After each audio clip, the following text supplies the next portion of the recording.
What is up, you crew? Today we are exploring the mysterious Skinwalker Ranch. There are many things in this world that seem to defy explanation, and these mysterious incidents often have a habit of collecting around a single enigmatic place. Places like Skinwalker Ranch. Around the world, there are legends of humans who can take the form of unnaturally powerful animals. In France, the loup-garou is basically the French version of a werewolf. A man wearing a wolfskin cloak with the power to turn into a beast at will. The loup-garou was known for having vicious intelligence and going on unstoppable murder sprees across the French countryside. Not only were they smarter, stronger, and faster than a normal wolf, they were said to have survived serious injuries, continuing in their attacks. If you managed to cut a piece off of one in battle, like an ear, an eye, or a limb, the body part would still be missing when the creature turned back into a man, making it easier to identify the culprit. In Ireland and Scotland, there are legends about women who come out of the sea. They're called selkies, and in some of the stories, they wear sealskin cloaks. The Selkie women are said to be enchantingly beautiful, and fishermen who come across them on the beach often try to take them as their wives. The thing about Selkies is that they always return to the sea, even if it takes years for them to do so, leaving their human husbands behind, broken-hearted and alone. The Inuit people of the north have similar stories, including one about a man who one day remarks that his wife smells like a fox, at which point she puts on her fox-skin cloak and transforms into an actual fox, running away from him never to be seen again. There are many more legends involving mysterious creatures that seem to blur the line between humans and animals. One thing that most of them have in common is the idea that the magic of transformation lies in the skin. The Navajo legends of the Skinwalkers tell a similar tale of witches who can take the form of animals by wearing that animal's skin. Skinwalkers have also been said to steal people's faces, transforming into a copy of that person to take their place or impersonate them while the Skinwalker carried out its sinister agenda. Many stories warn that if you accidentally make eye contact with a Skinwalker, they can possess your body and force you to do their evil bidding. Skinwalkers usually took the form of local animals like foxes, coyotes, wolves, eagles, bears, owls, or crows so that they could blend into their surroundings easier with all the regular animals that live there. Even when they weren't in animal form, they were said to be incredibly fast. Apparently, they also had a complete lack of respect for the dead. They could often be found digging up graves to turn the corpses into a poisonous powder that would kill their enemies. Beyond their physical abilities, the Skinwalkers had all kinds of magical powers at their disposal. They could reportedly read and control minds, put curses on people or entire tribes, and spread sickness and disease. Understandably, the Navajo were terrified of them. They were especially afraid of the thought that at any moment a Skinwalker could be among them, posing as a member of the tribe or watching from a nearby tree in the form of an unsuspecting bird. Skinwalkers weren't a separate race of monsters that could make themselves look like humans. They were humans, or at least they used to be. As mentioned earlier, the Skinwalkers were considered to be a kind of witch. People who had spiritual powers are common in traditional Navajo tales. Healers and spiritual leaders were highly respected, but if somebody with this kind of power were to use it for evil, they would eventually become a Skinwalker. In particular, it was said that Skinwalkers had to perform an initiation ritual that involved murdering a close family member, usually a brother or sister. You could tell a Skinwalker apart from normal animals by their eyes and the tracks they left behind. Their eyes would remain normal human eyes while they were transformed, and their tracks would either be the same as their human tracks or much larger than that of a regular wild animal. If you shine a light, like a candle or a torch, on a Skinwalker's face, their eyes would glow a sinister red. As intelligent and powerful as they were, Skinwalkers didn't work alone. They were part of a cult-like group that would come together to plot evil deeds, initiate new members, and collaborate on spells that required more power to cast. Much like the story of Rumpelstiltskin, one of the ways you could take away a Skinwalker's power was to call out to them with their original human name. The widespread fear of these immensely powerful beings led to the Navajo witch purge of 1878. 4 years earlier, a tribe of Navajo people were forced to move from their native land to a reservation by the US government. This was a period of great suffering for the tribe, and the government, eventually recognizing their mistake, allowed the tribe to move back home. Things had been so bad on the reservation that suspicions began to grow within the tribe that some of their members had become skinwalkers to survive the harsh conditions. When they got back to their home territory, they began a witch hunt that ended with 40 people dead. All of them were suspected to be skinwalkers, so they were murdered out of fear. The Ute people who lived near the same area as the Navajo had been partially responsible for the tribe's suffering. The Ute tribe had helped the US government kick the Navajo out of their lands, forcing them to walk 300 miles in unimaginable conditions so that the Ute tribe could occupy additional space in their absence. It is because of this that the Skinwalkers are said to frequent the area known as Skinwalker Ranch as part of a curse put on the Utes by the Navajos for their betrayal. Skinwalker Ranch is located in northeastern Utah, in an area that was once dominated by the Ute tribe. In the late 1800s and early 1900s, white settlers began to move to the area, including the couple who built the original ranch. The property was built around 1905 and was called the Myers Ranch, after the couple who lived there. Edith and Kenneth Myers never reported anything strange happening on the property, but everyone else seemed to have something to say about the odd happenings around the place.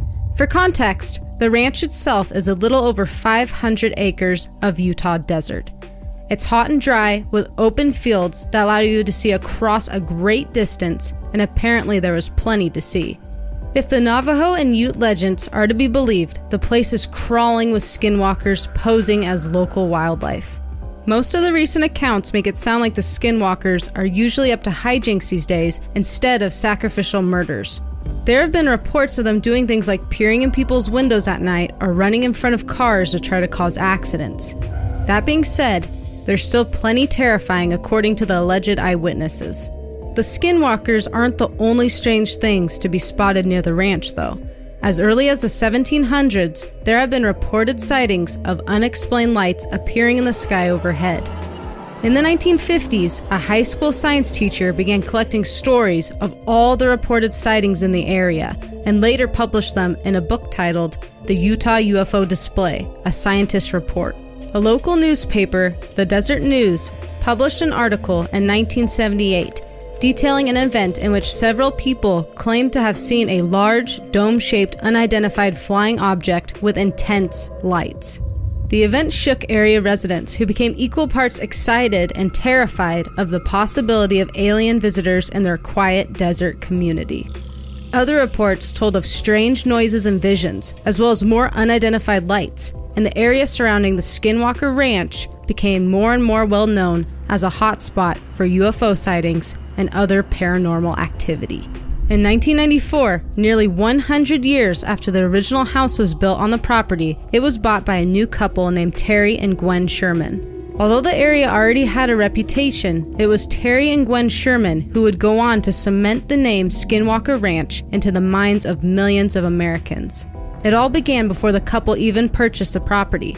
They were told that they would only be allowed to buy the land if they promised not to dig anywhere on it without getting permission from the previous owners, the Myers. The Shermans thought it was a little strange, but with old family homes, it used to be a common tradition to bury dead family members on the family property, so they figured it might be related to something like that and shrugged it off.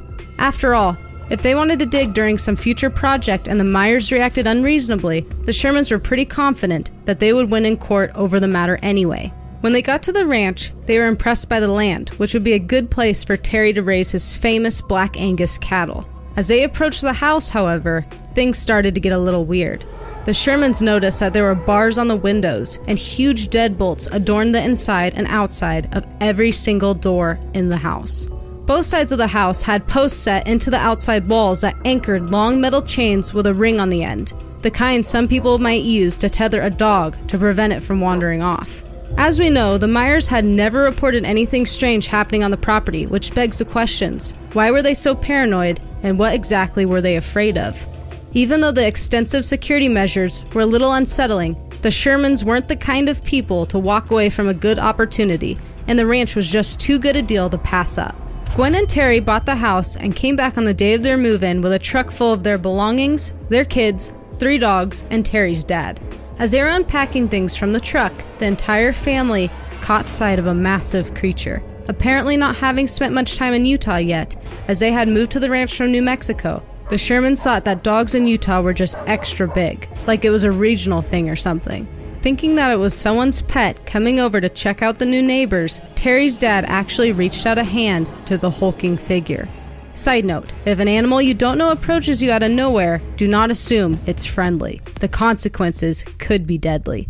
Luckily for Terry's dad, however, it was at exactly that moment that the creature, which looked like some kind of wolf or dog, except that it was almost 5 feet tall on all fours, turned to look at the cattle that had already been settled into a pen nearby. The creature lunged at the pen with unnatural speed, locking its jaws around a calf that had been poking its head through the fence. Horrified, Terry and his dad attempted to stop the animal by kicking it and hitting it with a baseball bat. It didn't even seem to notice, so Terry ran back to the truck to get his gun. He shot the creature several times, but there seemed to be no effect. Terry sent his son running into the house to get a shotgun, and when he had it, Terry shot at the animal directly in the heart. It didn't drop, so he shot at it again, and a chunk of the animal's flesh was torn off from the impact. It still barely seemed to register the damage, and after staring at Terry for a few moments, it walked off into the trees that surrounded that part of the property. The 2 men tried to follow it, but eventually they lost sight of it and the tracks mysteriously ended in the middle of a field. They couldn't find any trace of the animal after that point, so they gave up and continued moving into their new house. They would later describe the creature as having blue, human-like eyes, and as scary as the incident was, they tried to move on with business as usual. They had done some serious damage to it and assumed that it would die from the injuries, no longer posing a threat to them or their cattle. Some time passed after the incident before Gwen, who had just returned from running errands and had gotten out of her car to close the gate behind her, saw 2 more beasts like the one before. She had just gotten back into her car when she saw them. One of them watched her from a distance, but the other stood right outside her car window, so close its breath fogged the glass. Gwen barely had time to register what she was seeing before she hit the gas pedal, speeding off toward the house in terror. Sure that their home was being plagued by roaming wolves and not knowing who else to turn to, the Shermans went to their local tribal office for help. To their shock, the tribal office employees informed them that wolves hadn't been in the area for nearly a century. If there were no wolves here, then what had they seen? Surely the creatures were way too big to be coyotes, but there seemed to be no other explanation. At this point, the Shermans had no idea what to think, so they gave up and went home. They didn't stop seeing the huge wolf-like beast though, and over the next 18 months, before they moved into a new house, things only got weirder and creepier. They saw other strange creatures and mysterious lights in the sky. These lights didn't seem to be attached to anything, but were just these weird, floating orbs of light that followed them around, appearing all over the property. As if that wasn't enough to make anyone want to move, the Shermans experienced repeated events of things being moved or going missing. Groceries that had been put away mysteriously ended up back in the shopping bags on the kitchen counter. Tools that Terry used for work around the ranch would go missing when he turned his back, only to reappear inexplicably in a tree somewhere on the property. Massive holes began to appear in their yard and fields overnight. The dirt that had once filled the space had seemingly vanished into thin air. Terry and his son repeatedly saw flying vehicles prowling the air over the property. There was a lot going on at Skinwalker Ranch, and not all of it involved pretty light shows and harmless pranks like moving objects. Cattle were repeatedly attacked, and Terry would find their bodies completely drained of blood. Some of them were missing all of their organs as well, and the gruesome sight was shattering for the Shermans, both emotionally and financially. Even the family's 3 dogs eventually became targets. They ran away from the property one night, chasing after some of the mysterious lights, never to be seen again.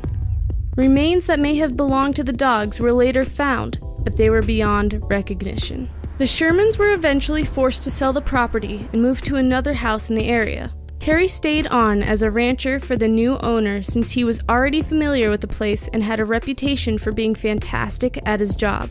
The Shermans sold the ranch to millionaire Robert Bigelow, a hotel tycoon who had an interest in the supernatural, including aliens.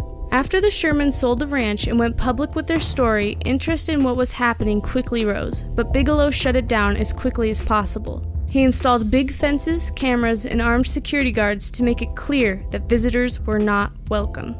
Bigelow brought in a team of scientists, many of whom had previously worked for the FBI and the military, to see just what was going on the Skinwalker Ranch. Cameras would suddenly stop working, go missing, or undergo vandalism that no one witnessed, and nothing was ever picked up on other cameras in the area, even when they were pointed right at whatever was happening. No one really knows what Bigelow and his team of scientists were able to uncover, if anything. But in 2016, he sold his property to a shell corporation called Adamantium Holding.